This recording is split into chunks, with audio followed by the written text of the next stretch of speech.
Yeah, no, I'm excited for it, honestly, to share my thoughts. This is the first person I've shared a lot of my thoughts on this. I've been in the film room for quite some time, so I'm excited to share a lot of my thoughts on some of at least the top five, top six guys from each position. Did you like it though? Did you? So let's get to my favorite topic. I know you seem like a wide receiver guy. I get excited when we talk about the running backs, Yeah, everybody usually does. I'm the odd man out, being and big that's on the why wide and receivers. that's So why I saved them for last. yeah, there you So, go. let's see if we go find any surprises because I know our list is not gonna match up because my list is weird. It's not what anyone else lists.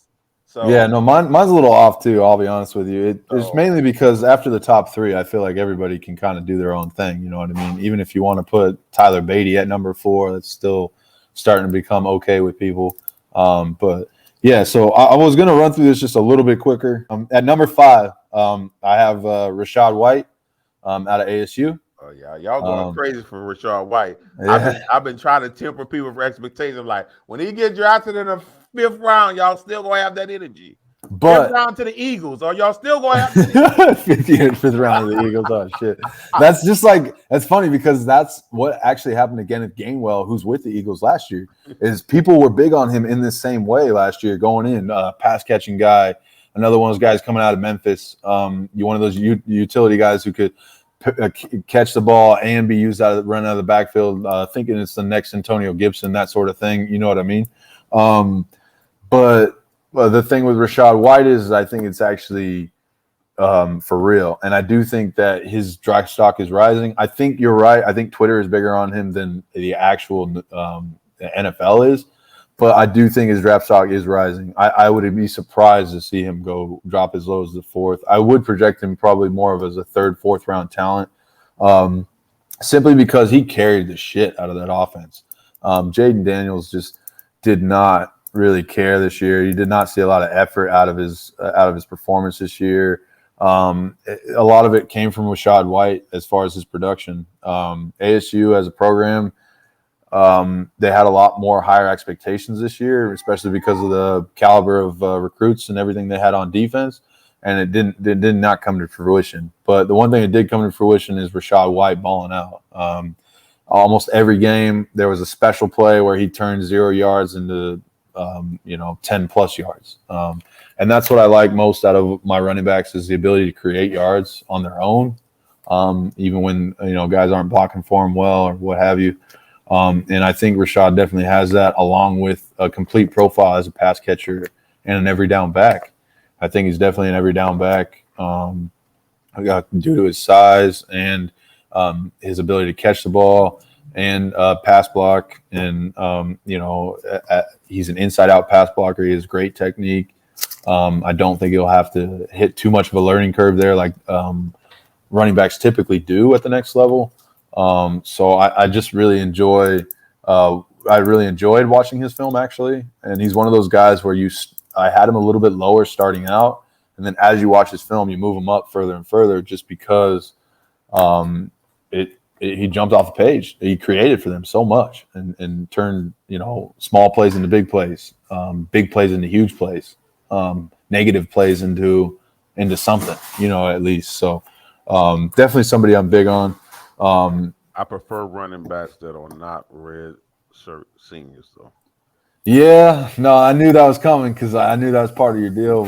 But I think the main thing is that he wasn't fully given the full opportunity until this past year. So that's why he stayed. That's why he did that. But I can see that with a lot of tread on the tires. Technically, as far as being a 5-year guy,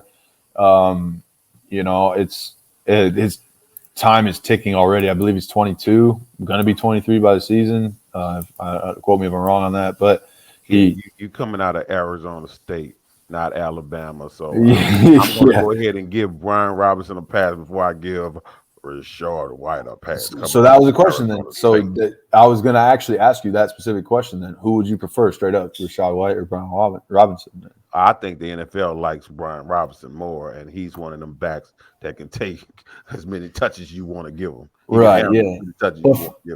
But for how long, right? Because he took so much this past year, and he is an older guy. And, we know the apex age of running backs is 23, 24. as far as production and output and everything. And so, yeah, no, I agree with that to a degree. And as much as people talk about Rashard White being this pass catcher, the man didn't catch that many damn passes either. Well, I think the main thing is what he did with the ball after he caught the ball, and some of the difficulty of the passes that he caught. They weren't just like swing routes out of the backfield, that sort of thing. They were actual routes. You know what I mean, like technical wide receiver routes. Yeah, it should have been a little bit more if you want to actually label him as a pass catching back. But like when I was watching it, they were actual routes. Like it was actually combination routes he run with the other receivers, not just flares and basic swings and stuff. So the diversity in that route tree is big, and then also what he would do with the ball in open space after. That's a big deal. So his ability to run with the ball after the catch is a big deal. But I do think that there are a little bit of size concerns. I think he's a good size for an every down back, but not necessarily what the NFL wants. Especially around the goal line. So there's some concern there. He could be one of those guys that works through the middle of the field and then gets pulled when you get close to the end zone. So I think he'll be a little bit more dependent upon his receiving production. But again, with everybody being prevalently playing in PPR, I definitely think it's the kind of the running back that we're starting to shift towards, and he gets a little bit of a boost over a guy or two that may have been ranked over him in the past, but due to change, the ever-changing landscape and changing point systems and popularity of different things, I just think pass-catching backs are obviously there now. So, where is he going in mock drafts? Because I believe this guy will be too high for me to ever touch him. Yeah, actually late first, and I don't like that. I'll be honest with you. I like him, but I don't like him that much. I don't, I ain't paying. No, I ain't paying that for him. You know what kind of draft capital you better have for me to draft you? You better have third round draft capital or fourth round and go to an empty backfield like Michael Porter did. That's what I was saying. Is like if I would rather him go to like an empty backfield, like let's say like ATL or like. Shit.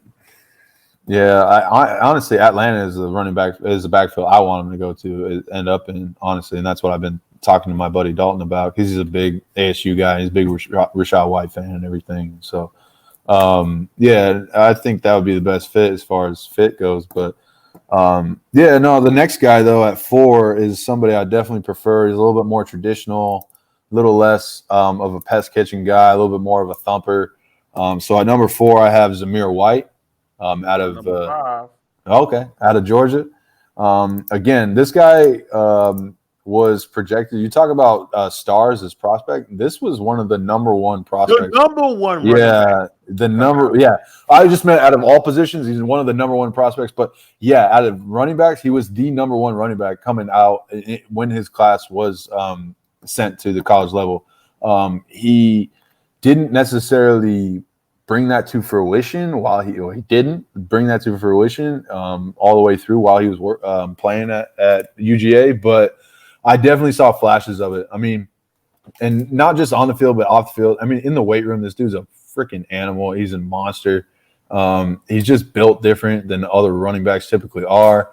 And not just that, but the NFL's response to Georgia running backs is really good. I mean, they love running backs from UGA. I mean, they always pick them up. They always go decently high, and they always get playing time. So this is the kind of guy that comes from a really good running back-based school or running RBU, if you will. And I definitely think we'll get draft capital, appropriate draft capital, simply because of that. Despite his drop, I still think people will remember the hype that he was getting come out of high school. And I do think that he'll be of value in rookie drafts. I've been seeing him go mid-second, late second, and I'm jumping all over that. Again, like as I get later into drafts, I start to hammer the running backs a little bit more, and he's the first one I start to hammer, to be honest with you, just because I think he's one of those like top 4, top 5 guys who's not being valued that way. He's fallen out just because he didn't bring the production that people thought he should have to the table at the college level. Just because he didn't necessarily overperform to the number one running back from his class like he was supposed to, doesn't mean that he still doesn't have that ability. I think, honestly, he was just dealing with injuries all through college. And if you've never dealt with injuries before, it can really beat you mentally as well as not just physically, but mentally, and it can get in your head and it can keep you from accomplishing the ultimate goal, which is just being the best football player you can be. You know what I mean? So I just think that he's definitely still got a lot of potential. I think maybe he didn't necessarily reach it at the college level, but it doesn't mean he can't reach it at the NFL level. I think he definitely, barring injury, has the physical tools by far to be a lights out running back, and just needs to be in the right position at the right time. And he definitely has the vision too, as far as like as between the ears as a running back, as the mental aspect. He pushes the line well and makes proper cuts when he's supposed to. He accelerates through holes when he's supposed to well. He allows blocks to progress very well. Especially since Uga ran a lot of like inside zone. You have to be patient as a runner with their scheme. And he's a very patient runner, but he also has a lot more burst than people his size typically do. He can put on the jets a lot quicker than a big guy like him is supposed to be able to do. And that was one of my favorite things about him is right when the hole opens up and it's finally open, he's getting out of there. He's getting gone. He's not just trying to plow through it. So definitely a little bit more surprising on the speed than I thought he would be. So, I'm big on Zamir White. And that's one of those guys, again, that I think is the best value in drafts. So he's starting to become somebody I have a lot of. So I'm big on that. And I'm not even huge on him, but come from the running back school, 5-star recruit, got a speed score over 120. It's things that I do like. But when I did see his film, I put stuff like doesn't look special, but serviceable, may be good as his O-line. So that's my thing. I think the maybe special but serviceable thing came from a lot of hesitation that I saw in on film, and it was when he came back from injury. And so, again, like I was saying, injuries can mess you up mentally, even when you're fully healed and you're back from them. They can make you hesitant. They can make you not the same player that you used to be. And that is something I'm worried about with him. And that's why I won't invest too much in him, or any running back in particular in general. But if he can be if he is who we thought he was, you know what I mean? I think he can definitely be a hammer for somebody. He can be a goal line monster. He can definitely eat up touchdowns for a team, kind of like maybe how the Patriots use Damian Harris and Ramondre. If they can hammer at the line of scrimmage, get picked up by somebody who's going to use them that way, then I definitely would be big on Zamir. And I think his ability to catch the ball is definitely underrated. I think that's something we definitely haven't talked about yet, obviously, and a lot of people don't talk about with him. And necessarily, he wasn't used a lot that way. Obviously, James. I'm about to say 17. Yeah, James Cook. No, he wasn't used that way. But what I'm talking about was at the combine is when I noticed it. I didn't think he was a pass catcher coming in. Like, that was not a part of his profile, and it was a knock for me. And then when I saw him run at the combine and catch the ball, I was like, this dude can catch with his hands. He has natural ability. Like, why weren't they throwing him the ball kind of at? And then James Cook came back in my head, and James Cook is a better route runner, better at catching the ball, better after the catch, and explosive in open areas. So that's what, somebody's supposed to be catching, a pass catching back is supposed to be doing. But I don't think it's not a part of Zamir's game. I think he's definitely has the ability to catch the ball on the run, not just on swing screens and basic routes, but complex routes, and definitely can work in space. I mean, shoot, him one-on-one with a corner, that's a nightmare for a corner for sure. I mean, he's built like a tank, so it's definitely very similar to like a Derrick Henry type guy for sure, in build and ability to still contribute in the passing game. Maybe not to a huge degree, but to a degree still. So, and then after Zamir White at 3, I have a tier break in between here. Tier break.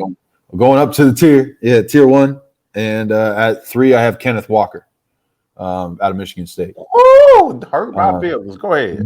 Kenneth Walker for me. So out of all these guys, across the board, the best pure runner in this class, as far as like pure running back, Kenneth Walker, easy. Don't get me wrong. I'm not knocking Kenneth Walker as a running back. What I'm knocking him as is a bit of a pass catcher. He barely caught the ball. I think he caught one pass per game, or like a pass and a catch and a half per game. He caught more than Zamir. But my other point was when he ran and did those same drills that Zamir did in his combine, he just didn't seem as comfortable catching the football. He didn't seem as comfortable. He seems like a running back who sort of struggles with catching the football. He seems to be limited with just tosses and swing screens, and if that's going to be his involvement, it's going to be short area stuff. And that's what bummed me out about it, because if he had the ability to catch the ball in open space, he's actually even more dangerous than he is between the tackles, because in open space he accelerates in a way that I didn't really expect from him until I started watching his film. He has an acceleration, nose for the end zone, and then my biggest thing with Kenneth Walker is vision. I think he has possibly the best vision, or tied with Breece Hall for the best vision in his class. Just because I would see him make cuts that didn't make sense to me when he made them at the time, and then blocks in front of him would develop, and a clear path would develop, and I would be like, "Oh, dude, you're right. Yeah, that's a nice cut." You know what I mean? Kind of a thing. And when running backs are making those kinds of cuts that are like advanced level cuts like that, where they see blocks before they even happen, that's NFL level stuff. I mean, that's what you want. You know what I mean? That's why I have him at my number 2, and I always tell people he's closer, as far as talent wise, to Breece Hall than people think. I don't have Breece Hall, in a tier by himself, No, neither do I. Yeah. That whole Breece Hall tier 1 solo thing, that just implies too much to me, and I think it's a little bit of an overstatement for sure. I think these guys are closer. The top 3 are closer than a lot of people are starting to make it seem with Breece Hall. I think a lot of people are overreacting to Breece Hall's pro day. They were waiting for a really nice 40 time for him, because his whole game was based on being a really good overall back, but he didn't look that explosive on film. And then they got this crazy 40 time from him. And they're like, "Oh, well, he's crazy explosive because look at his 40 time." And it's like, well, that 40 time doesn't change his film, man. Like, game speed is game speed. Your 40 time is great. You can work on that all day, man. Like, I can go out and train, work on hills, run with ankle weights, work on my get off and all this stuff, and improve my 40 time all I want. But how you run on the field is indicative through film. And I just think Breece Hall got a bump from his combine numbers, unrightfully so. And people are kind of overreacting to him. It's cool with me, because I love it when running backs go 101, because it just confirms, like, look, I'm not going to take a running back 101 unless I'm ready to win right now and I have the perfect team and all I need is, a running back, and that's my last piece. I'm cool with running backs being valued like that, because then that means wide receivers and quarterbacks, and especially in Superflex, start to drop and become values and stuff. So, I would prefer a guy like Kenneth Walker to Breece Hall right now, just because I'm gonna own all of Kenneth Walker. Yeah, he's falling to 104, 105. I'm gonna own all of Breece Walker. I already know. You mean Kenneth Walker? Yeah, and that's the thing. Breece Walker. Yeah, but my thing is you're definitely going to do it then, because Kenneth has actually been in Superflex. He's been dropping to 106, 107, 108. You know what I mean? That is one of those running backs that I actually, even though he doesn't have as much of that pass catching upside, due to his profile as a runner and his raw rushing ability, I would be willing to, in a late first situation, be taking picks on him. Over George Pickens, maybe not necessarily, but I do like a guy like I like me some George Pickens. Don't make your George Pickens end up being your Terrace Marshall. Yeah, shit. But that's the thing, is Terrace Marshall was sort of thing I was kind of like hesitant about, and then everybody was like, no, look at his profile, look at this, look at that, and I kind of got drawn into it. Whereas with him is more of like, I was big on him with Pickens. I was big on him, and people were trying to pull me out of him. You know what I mean? And I don't want to be pulled out of guys anymore, because, if I see a guy and I want to trust myself, you know what I mean? Like, I trust myself with Ramondre, and I felt like I wasn't even as high as I wanted to be on him, just because I was tempered by other people. You know what I mean? The only thing that kept me back from Ramondre is when he was drafted by the Patriots. I said, well, sorry. I can't be high on my guy. Wait, why? Wait. So because you know how the Patriots do. The Patriots don't never gonna give a guy to be the workhorse. You know, they gonna play around with different running backs and all kind of stuff. Well, LeGarrette was the man for a minute, putting up 16 touchdowns and shit. So, like, okay, that was a long time ago. If you hope that, and like I said, and guess who else was the man for like a game? It was some guy scored a record-breaking touchdown and came in late for practice, and you never heard from him again. That's true. What gonna happen? Yeah, that's true. It's a revolving door over there for sure. But I do think Ramondre's carved himself a role for sure over there for sure. But yeah, no, I think. Back to the original what we were talking about. Kenneth Walker is definitely somebody I'm big on. I don't know how much I'll end up with him because again, I am big on the pass catching profile. But again, so are other people. So I think he's getting pushed down to an unreasonable degree. He gets pushed down far enough, then yeah, I'm going to start jumping on him and have him in plenty of places. But then moving on to number 2 after Kenneth Walker in this same tier, I have Isaiah Spiller, as I'm sure you guessed. He has failed a lot. In best ball, I've been getting all the Isaiah Spiller because he's just sitting there. Yeah. I'm like, well, if he gonna fall down this far, might as well draft him because he is still getting mocked to the 3rd round. I don't care how much people say they don't like him. If the man go in the 3rd round, I'm buying.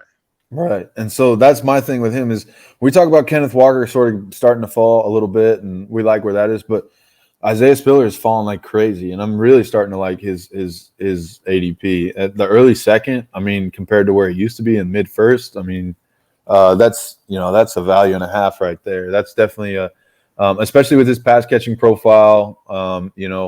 I really like him, and the reason he's getting knocked is again because of 40 times. Is these people are? I'm not big on 40 when it comes to running back. Yeah, so, as long as you can run faster than a 4.7.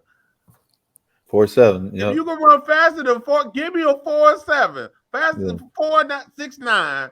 We good, right? He, because with the 0.05 bump, he's 4.68. So we good. I don't have no problem with him. No, now, exactly. So the problem I have with most of the running backs in this fucking draft, these motherfuckers went to the combine and didn't do none of the 3-cone drills. Yeah, well, they started being. They started being picking and choosing on which drills they wanted to do because they thought they would hurt or help their draft stock more or less. You know what I mean? Which is weird because for many reasons. One, because 3-cone was the one that people did the least of, but it's actually the one that's most indicative of your speed and your change of direction, which is most important in the NFL. And 40 time was the one people did the most of, even though it's least indicative of your speed and everything, and it's clouded people's judgment. So what I've been trying to do is see who's recorded bad 40 times, but it doesn't really match their film, and they still look fast on film, and take advantage of the dip that they're getting from these discounts that people are putting on them because they're not satisfied with their 40 times. Well, who is that? Because Isaiah Spiller didn't look fast on film. He definitely didn't look fast on film. He looked all right to me. He looked not fast. I don't want to say like breakaway speed, but he didn't look slow to me. He looked solid. I did put that runs like a bat out of hell from the backfield. So you know, my thing is he runs like somebody's chasing him, like he stole something. That's the main thing, and that's what you want from your running back is 100% effort. You don't want the guy looking cool and just chilling, and you know what I mean. You want a guy running like with his hair on fire. Also, and that's the youngest back in the draft with early declare young breakout age. So got a lot of good things going on with him. Yeah, and that's not just that, but I think he has one of the most impressive receiving profiles out of anybody too. At least 20 catches every year. Yeah. So, and not just that, but early on in his career, you say every year, he didn't just progress into a more progressive pass catching role.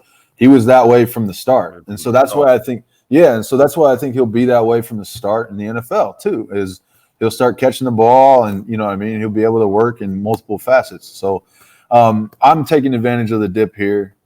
He's definitely one of the 2 guys or one of the 3 or 4 guys that I am starting to try and take advantage of the dip due to their lack of performance at pro days or whatever. Just because this is the only advantage you're gonna be able to take. I think once he get drafted, get the draft capital, he gonna go back up. Yeah, He no, gonna I go agree. back up. You're thinking right now is the low point, is what you're saying? Yeah, then? yeah. I think as soon as he get the draft capital, because there's people putting Rashard White over this guy. I'm like, man, Yep. y'all tripping. Yeah, What is not going just him. on? They're putting Zeus over him a little bit. There's Isaiah's like dropping down to like just another guy down with the rest of them a little bit because I hear more good things about Tyler Goodson than I hear don't get about me Isaiah Spiller. don't get me started on Tyler What's going Goodson. on? Don't get me started on Tyler Goodson. All right.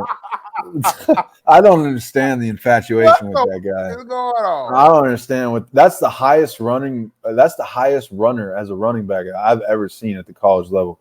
He runs with such a high pad level. It's ridiculous that he recorded good for him for the production that he did put out. He put out decent numbers for Iowa, but shoot, he is the ugliest runner probably one of the ugliest runners I've ever done film on, and just like no breakaway speed. He's like a tall running back. You don't want a tall running back. It's a large target. He runs high. Tyler Goodson? Yeah. He don't look 5'9". He looks taller than that. 5'9", He's 5'9". 97. Okay, well, see, then this is just hurting his case even more then. But that's my thing is he runs high. He looks tall because he runs high. He runs upright with a big chest, and that's not how you're supposed to run. And I don't know. He just this what made me off him because I seen his film. I liked him a little bit. I said, all right, if you meet my proto on my athletic threshold, I like him a lot more. But I mean, I don't think he got the height for it. He didn't do the 3-cone, and I'm like, well, I don't know now, but I thought he had good footwork. And then I looked, somebody I respect a lot, Lance Zerlin, had him rated as the worst running back that was invited to the combine. I'm like, red flag. Yeah. PFF had him graded as one of the worst running backs in the class. Hell no. Everybody's like, yeah, this is who I'm getting at the back of the draft. Why? Yeah. I'll be honest with you. Even if I have the 412, I'm not taking that guy. I would rather take. He's gonna get drafted. Somebody gave him some good feedback because he was an early declare. Yeah, there's a large list of guys. There was a large list of guys I would take before that guy. I mean, Hassan Haskins, Jerrion Ely. I mean, James Cook, Jerome Ford. Yeah, I don't know what's the lore. Damian Pierce. Kyron Williams, I would still take over him. That's another one of those guys. Kyron Williams, if you don't remember him, he was one of those guys everybody and their brother was big on. So big to a point he was like some people's third and fourth. Until he ran his 40. Exactly. That's another one of those guys who's got discounted because he got destroyed in the 40. Now his case was a little bit more worse and extreme because his 40 was so bad compared to everyone else. He literally had the worst 40, I think, at the combine. Yeah. Than any running back. A 4.59. I know they don't like that he's only 5'9" and 199 running that 40 though. That's what they really don't like. Yeah, exactly. So that's the thing is if you're going to be a scat back and run slow, that's the opposite of what you want. So, but at the end of the day, I'd rather have Kyron Williams than Tyler Goodson just because I think Kyron Williams fights for yards better. I think Kyron Williams catches the ball better. I think Kyron Williams does a lot of things better than Tyler Goodson. Tyler Goodson is not even a good running back. He does not know how to push the line of scrimmage and break. He does not know how to make good cuts, make good decisions, does not read the line of scrimmage well. He just runs his nose into the line of scrimmage and just pushes the pile forward a lot. This is why I have, those scouting grades like Lance Zerlin and PFF because I know they're going to look at the tape more than me. I might see some stuff on the highlights I like, but at the end of the day, if you getting bad scouting grade from multiple sites, you're bad. You're a bad running back. Exactly. And not just that, but there's like I was saying, there's other guys who are from even smaller schools, like Sincere McCormick from UTSA. I would much rather have him. Like Jerrion Ely from Ole Miss or James Cook or there's all these other guys who actually have much better profiles that are going to go earlier in the draft or that you can catch late and there's Yeah, I honestly, I don't understand the Tyler Goodson love. I'd rather have, again, like a Tyler Beatty or, a lot of these guys that. I might rather have Julius Chestnut from Out of Secret Heart than Tyler Goodson. Oh, another one for you is Pierre Strong out of South Dakota State.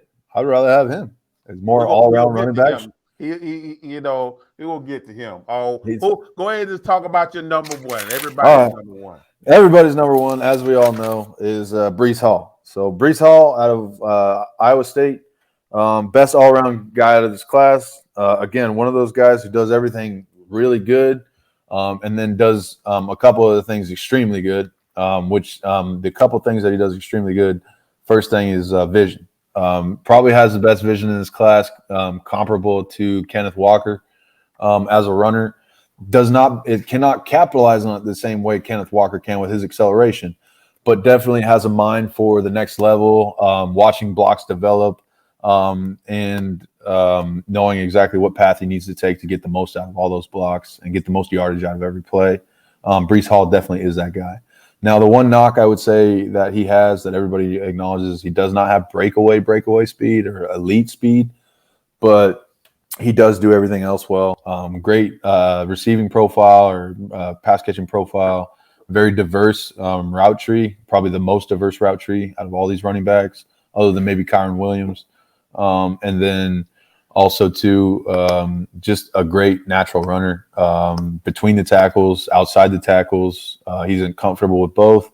And he does a very good job when they run zone. They didn't run much zone at Iowa State. They were much more of a man concept team. Does a good job of pushing line of scrimmage, drawing in defenders, and then making a cut and going, making decisions, being decisive up until that very last minute, and then going. And so I was big on that. I'd rather see him in a man scheme, heavy man scheme like the Steelers have, or inside zone based scheme. He's being mocked to the Jets and Texans. So which one fits him better?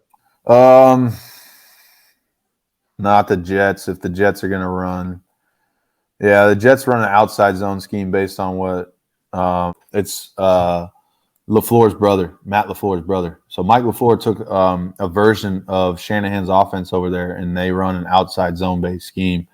And I don't think it would fit Breece the best, especially since they don't really pass to their backs. Texans would probably be the best fit. Considering they run a lot more heavy inside zone and pass to their backs quite more. And that running back field is just a mess and is just a lot more wide open. Whereas if in New York, you do have to deal with Michael Carter being there, them re-signing Tevin Coleman, and Tevin Coleman already knowing the playbook pretty extensively and different things like that. So, I would like him in the Texans backfield. I wouldn't love him the way everybody else seems to love him.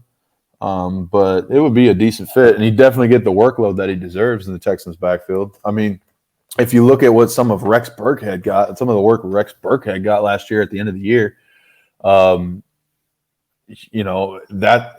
kind of workload, he was catching the ball. He was getting targeted about 5 to 10 times a game and carrying the ball about 15 to 20 times a game. If that kind of workload is inherited by Breece Hall, he can obviously do much more with it than a guy like freaking Rex Burkhead or whatever they got going on over there, the revolving door that is the Texans backfield. So, I like Breece Hall. I do think he's going to end up in a not so advantageous situation, but I think he's a good running back, best in this class. Is being a little overvalued because people are so overzealous with taking him with a 101. And honestly, I don't see myself taking him at the 101. If I have the 101, I'm trying to trade back into a little bit more of these wide receivers like a Drake London or Treylon, and trying to pick up like a second round or late first and letting somebody else take Breece. The only time I would be all in on Breece is if I had the 101, he landed in a decent spot where he's going to get, full workload, and they're a good team. And I have a fully loaded team, and my only piece is missing are running backs. You know what I mean? Just because elite running backs like JT, CMC, those kinds of guys are extremely hard to trade into if you want to like put the last stone in the infinity gauntlet and go after a title, and get your last piece to go after a title with. they're extremely hard because you can actually ruin your team trying to acquire a JT or a CMC. You can destroy or give away a couple of the other Infinity Stones trying to get the last Infinity Stone kind of a thing.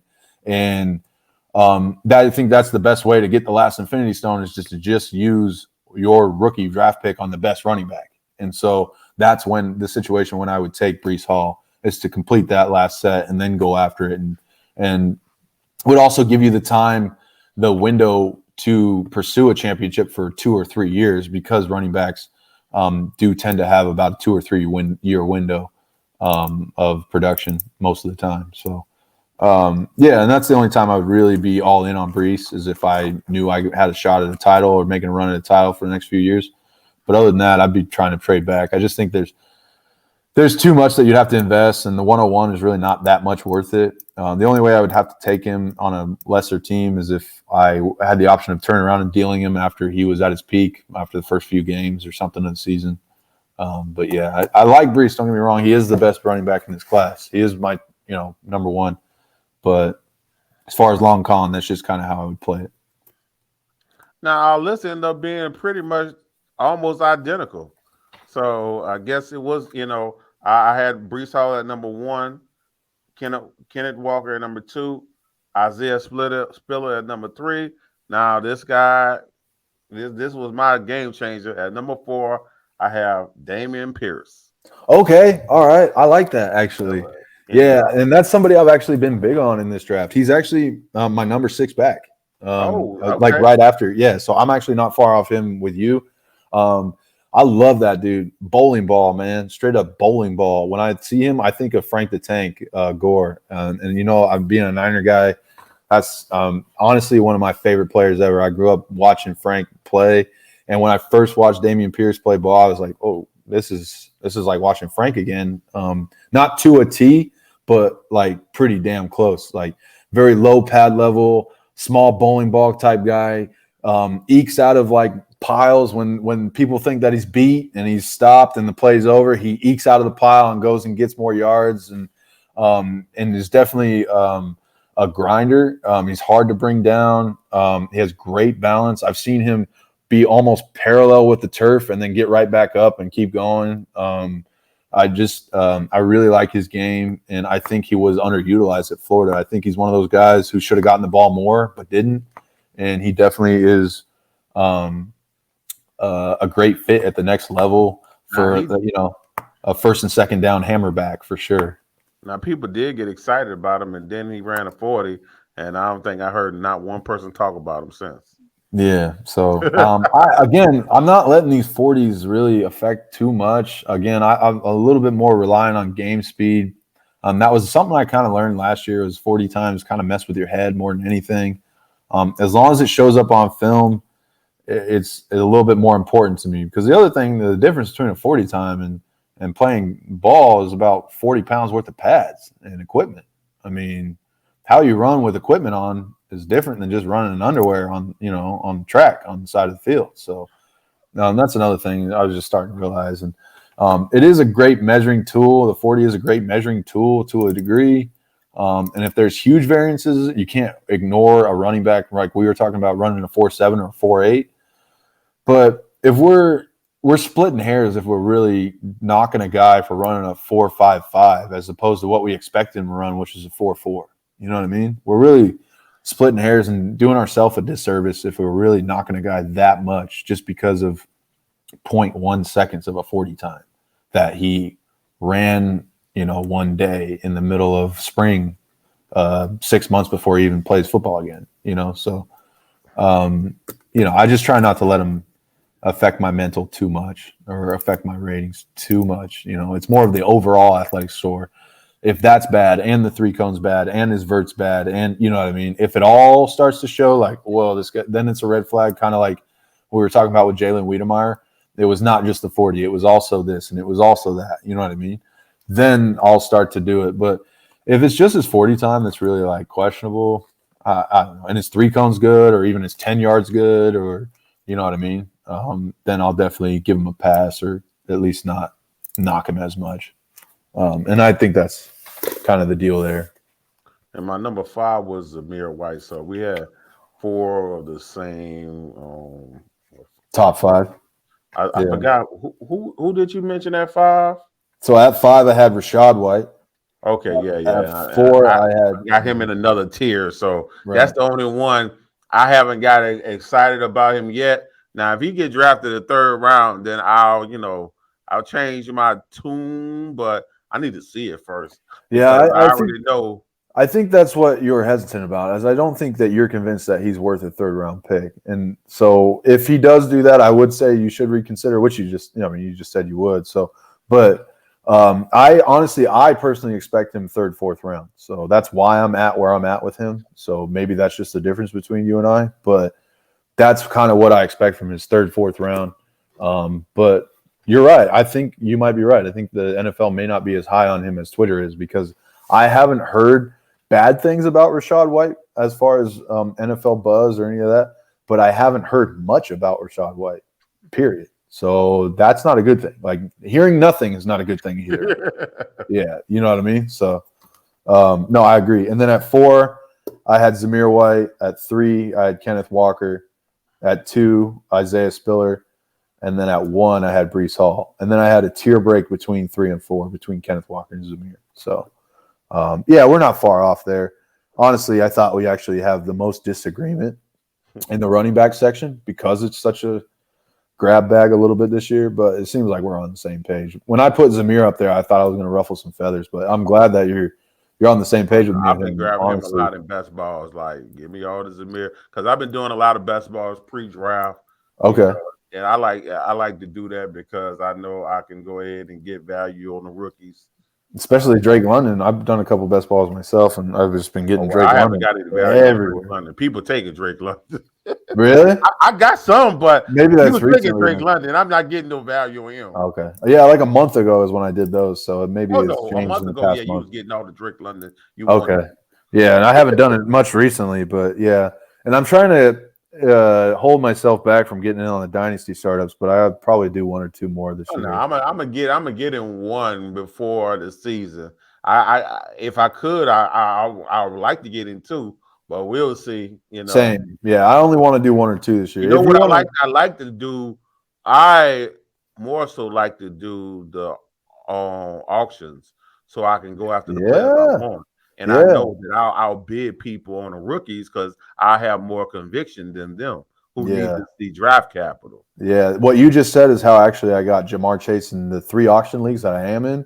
I have Jamar Chase in every single one, but that's because I invested more than people were like, whoa, like, what are you doing investing? I was like, well, look, man, I see him as a wide receiver 5 in a year. You know what I mean? Top 5 wide receiver in a year. And he ends up being top 2, so it worked out even more. But I was like, well, look, I see him as a top 5, top 10 guy. Like, and I think this is even cheaper than that. The price I paid for him was like $19 or $20 out of a $200 budget.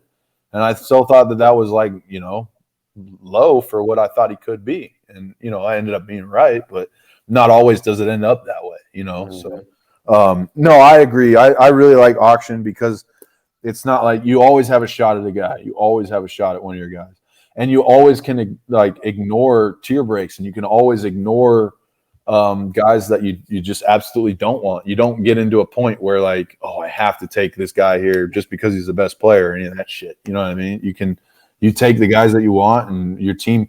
All the auction drafts I end up doing, my teams end up being my favorite teams because they're guys that I like on my team. Not just that I want, but they're guys that I actually like and want. And they're also, end up and I'll end up like I do extreme builds. I'll probably get 5 players I really like, and the rest will be skeleton crews. But guess what? 5 players will be dragging my team along. Yeah, exactly. Yeah, and sometimes I do that approach. I'll go heavy on like the guys I absolutely need to have. Like I have a Jamar Chase and a Justin Jefferson auction dynasty styles team. But then I have other ones where like I'll sit and wait, and I'll sit and wait and wait and wait and wait on purpose, and I'll see how those turn out. And those end up being a lot deeper and really good teams across the board, and I can have depth for days. But I end up not really necessarily having all the players that I like, and I love the team, and I got a jersey for this guy because he's on my fantasy team, kind of thing. You know what I mean? So, but yeah, the the T. Higgins and the Jamar Chases and the Justin Jeffersons are hard to come by, but I like to get them when I can, Down to the last stretch. One more question to go. Yeah. Who is your James Robinson / Elijah Mitchell of this class? And of course, for me, those are two different running backs, but people just throw them in a loop. So if you got just one running back, you can name it. If you got two different running backs, you can name it. Just tell me who you got. Okay, so I got a couple of them. So one was Pierre Strong. So me too. I got him. I got him as my Elijah Mitchell. Yeah, exactly. So that's kind of like, well, that's actually my James Robinson kind of comp, is because Pierre Strong is just so maneuverable through the tackles. He creates yards just by staying upright and shedding tackles and creating more, just like James Robinson does. When you sent me this question, I was like, oh my God, it popped in my head right away. You know what I mean? The reason I got him as my Elijah Mitchell, because I think he's going to get drafted. Oh, you think he's going to actually get some, like a 6th or 5th round? Yeah, like Elijah Mitchell did. Wow. And not go I don't think my guy who James Robinson didn't get drafted, the guy I got for him is Isaiah Pacheco. And I don't think he's going to get drafted. So okay, so you were saying basically in the fact that it's James Robinson is a UDFA, and so that's who's how your I look at it. That's why I said you could pick okay. one or you could pick multiple running back, because when people say they loop them together, I'll be like, that's two different situations that happen. Yeah, two totally different situations. Yeah, exactly. And I agree with that. So as far as that, then yeah, I would agree. Pierre Strong probably. I actually have him projected at 7th round draft capital. So yeah, actually getting drafted. So that is the Elijah Mitchell comp. And then as far as not probably getting drafted but still being relevant, I don't know if Hassan Haskins is going to get drafted or not. I think he will. Honestly, I have like a 5th round grade on him, 6th round grade on him. But he is one of those guys that is older, was in college for a while, didn't come out right away like he was supposed to, and didn't necessarily shine until later in his career. But he has an all-around game, and he has the ability to be like that guy. So I'm pretty big on him. And then the one I'm really most big on that I think is going to be at UDFA but will be worth it is Sincere McCormick out of UTSA. He carried the shit out of that team. That was a good football team this year. San Antonio ended up being pretty good comparatively to the rest of their field. Ended up with a pretty good record. And a lot of that actually had to do with Sincere McCormick producing what he did.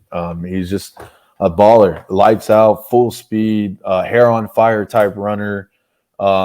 Great change of direction. I'm surprised that man ran a 4.6. That's surprising. Yeah, I don't trust that 40 time either, because he looks like a 4.4 speed, a 4.4, 4.3 guy.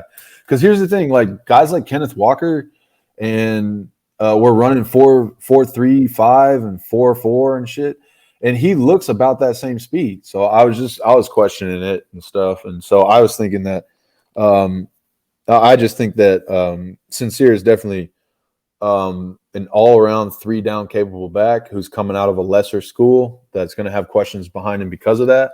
But if he can, Elijah Mitchell was the same way. I mean, he was out of Louisiana Lafayette.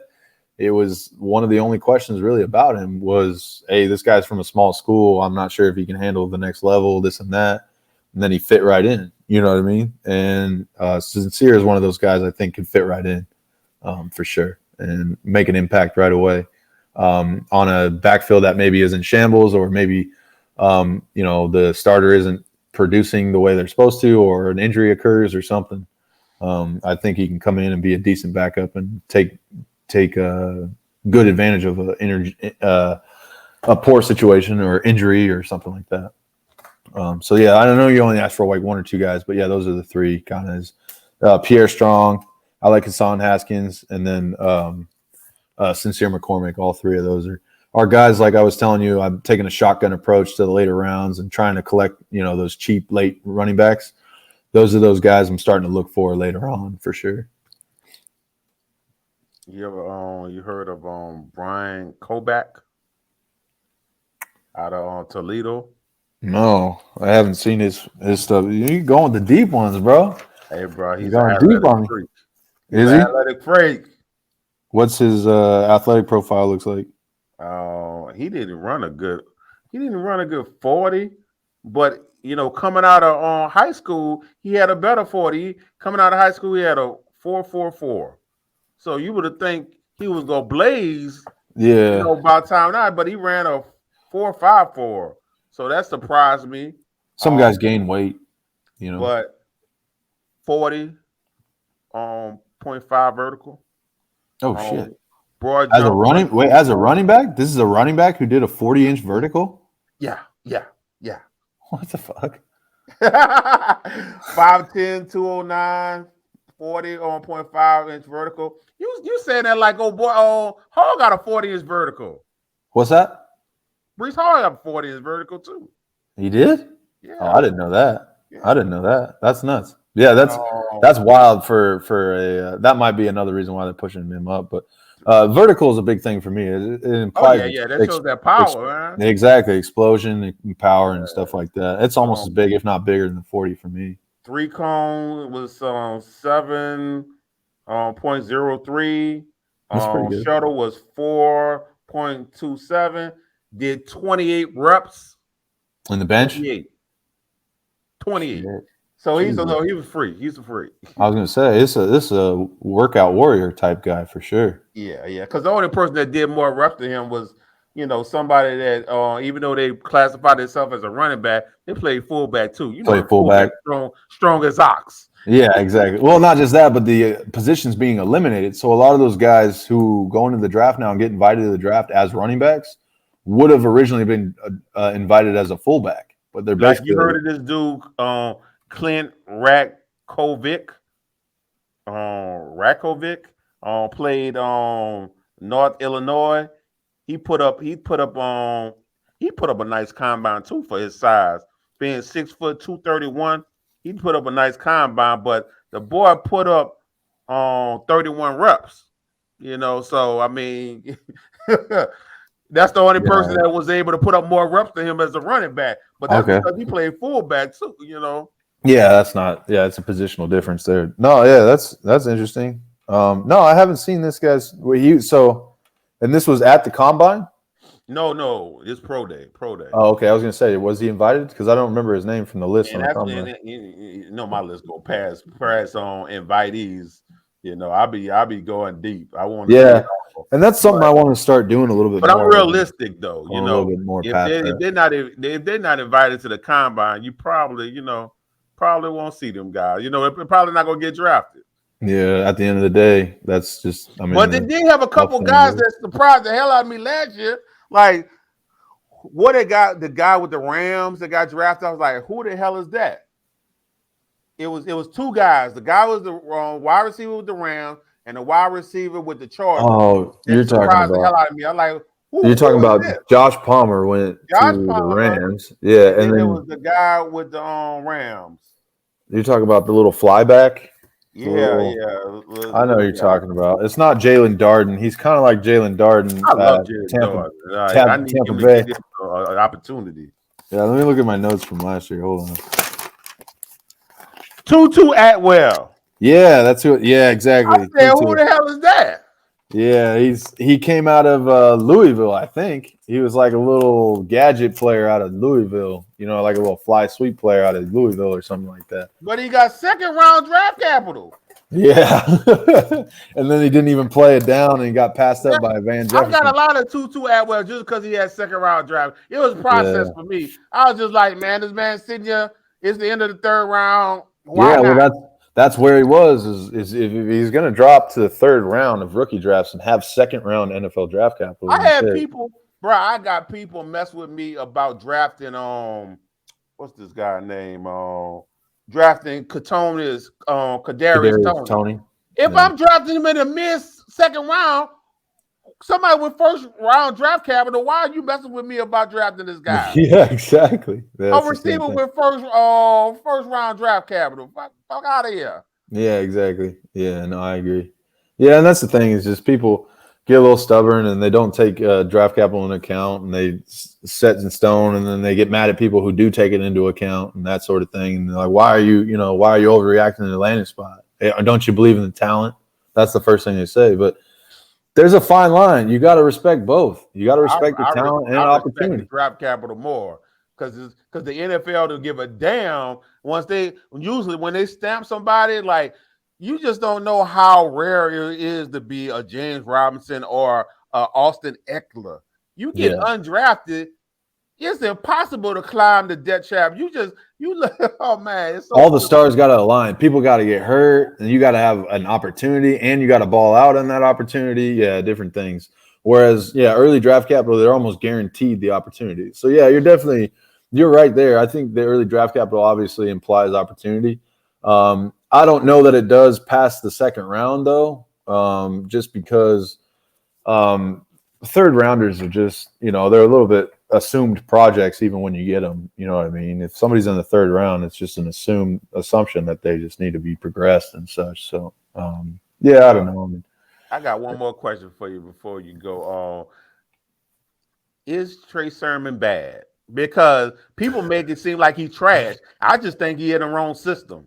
Yeah, I think it's a combination of Shanahan being hard on his players. You look at the situation with Brandon Ayuk, and we know that wide receiver is not a bad wide receiver. As a freshman or as a rookie, he came out and balled out in the second half of the season. And then he was reined back in and taught a lesson or whatever they had going on and all that crap in San Francisco with him, having a slow start to the season. I think it's mainly coaching. I think Shanahan is choosing to coach this guy in a certain way. Do I agree with it? No. But is it going to work? We'll see. You know what I mean? I think the raw talent was there, but that was the question coming out anyways was, is this guy got the right attitude? Is he bought in? A lot of people at Ohio State weren't even sure that he was like 100% like full effort guy. He didn't really seem that way. There were games when he chose to ball out, like against Northwestern, when he put up that 200-plus yard game. Yeah, but they did have a good defense that year. They had a top 20 defense in the country that year. So, but anyways, the main thing is I just think that he will get another opportunity, and what he does with that, we'll see. But I think he will get one opportunity maybe this next coming year. Just because their backfield is thin now. I mean, they lost Mostert. And they're not the kind of backfield to rely on one guy. Like the whole full investment in Elijah Mitchell, I just don't buy it. Well, they still got on Wilson, and maybe who knows? They got a lot of fast backs with some high speed scores in the draft. They can easily draft another Elijah Mitchell in the 6th round. They exactly. Really could. That's why I think Elijah Mitchell is just like one of the most fragile running backs as far as dynasty, as far as value. Is just, he seems like up here with like maybe even Javonte or something. I don't think so, but even up there with like some of the upper echelon guys because he is in one of the most efficient rushing attacks in the NFL and the Niners. But I just don't think his position is fully secured. I think the running back position in the Niners offense is so interchangeable, which is pretty much almost anybody, as long as they read the hole right and hit it right. I mean, you can put anybody in there. And apparently Trey Sermon wasn't hitting it right. So, I think you better add one. They're gonna have to be fast.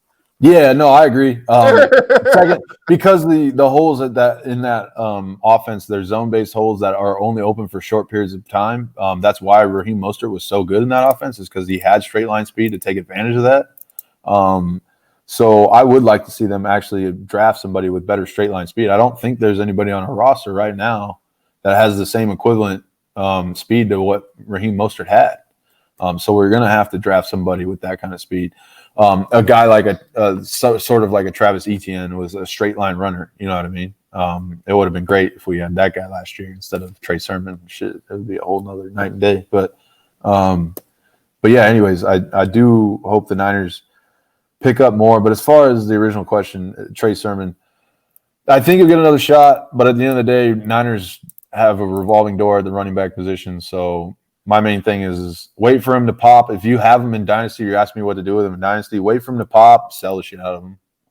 Just because that might be the the thing you need to convince somebody that, oh, he's the new back. Mitchell got his run last year, and now Sermon's going to get his run. Whatever you want to sell somebody on it, but the Niners just turn over the running back position so much that I just don't want much to do with it. And not just that, but Trey Lance is going to be the starter. I mean, regardless of what goes on with Jimmy G, he is going to be the starter. And his natural ability to run the football will take rushing attempts away from the running backs. And so that's even less volume available for those guys. Yet another reason why I would be moving away from Elijah Mitchell for as much as I could, So again, that's one of those backfields similar to how we were talking about Philly, only really being interested in Jalen Hurts. I'm in that backfield. I'm only really interested in Trey Lance. I'm not really interested in any of the running backs. It's more the wide receivers that I'd be interested in, or George Kittle, just because their passing attack is so efficient in San Francisco too, because people play the run so heavy with them. So, long story short, Trey is just another guy now. Sell him high, get out from under it. Well, tell the people where they can find you at and what you got going on, man. Okay. Well, so you can always find me, all my content on Twitter, obviously, at Parker James FF. If you ever need anything, I'm always open for questions or comments. I always like to get into conversations like this, especially about prospect talk. That's what I specialize in. So you can always find me there. And then right now, I'm like we discussed earlier, I'm working on my draft guide again for 2022. Working on my own, going solo this year, like we discussed. Trying to go out and find my own path and find my own way and do a lot of my own work. So I'm going to be having that come out, and I'm going to be dropping that, I believe, right after the draft, if not a little bit, a couple weeks after. So definitely have that out for people to be able to use in their rookie drafts. And we'll also not just have an analysis of each player and rankings, but also sort of like a small take, or like what I call my fantasy slant on each guy, and how I would approach them, and how I'd approach drafting them in rookie drafts, and how I'd approach, structuring my team, or so on and so forth, based on the prospects that are coming out of this draft. So, definitely like a project I'm excited about. I'm finally doing it by myself, and I just can't wait to share it with people. So, yeah, I appreciate you. Y'all like what Parker was talking about. You feeling his analysis as far as these prospects? Make sure you go support him. Get his rookie guide. Definitely appreciate that. But thank you, man. I appreciate you having me on. It's been a pleasure, man. I appreciate you coming on, man. Yeah, definitely. It's a good conversation. I don't get much of this around here with the kids and the wife, so it's nice talking to you a little bit about all this stuff. Time flies. I get to talking to my girl sometimes about fantasy, and I'll be like, well, only one person excited out there. Yeah, exactly. She's just waiting for me to be done talking is what I get all the time. So at least she be showing interest. You'll think you got the same excitement I got. It's like, no, yeah. But at least she's giving you the time of day and such. Yeah, that's the same thing over here. So, but yeah, man, good talking, good stuff for sure. All right, and we out, folks. Holla.